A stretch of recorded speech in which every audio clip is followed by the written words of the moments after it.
MEL, gli operai, i vescovi, la politica in piazza, con quali speranze, Assessore?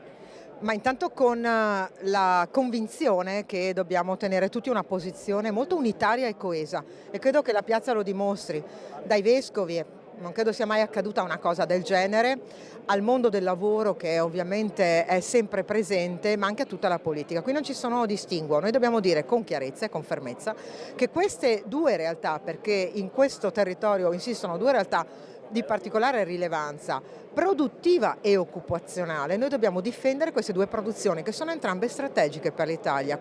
Sono momenti drammatici perché non sappiamo più da che parte cosa fare e che azioni in qualche modo attivare per poter stimolare delle risposte concrete da parte del Ministero.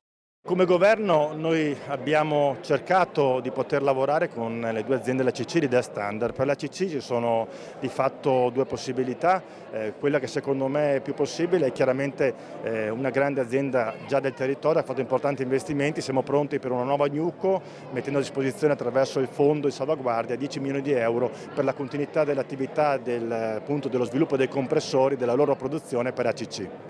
Ci sono 1000 posti di lavoro che ballano e quindi è doveroso che la politica prenda una posizione smettendo di prendere in giro gli operai, i dipendenti e le comunità locali. Abbiamo bisogno delle risposte al Ministero, per questo con i colleghi parlamentari martedì saremo da Giorgetti proprio per capire e per fare un punto di chiarezza. Io credo che questi lavoratori, queste lavoratrici abbiano bisogno di questo, di un punto di chiarezza e di una prospettiva.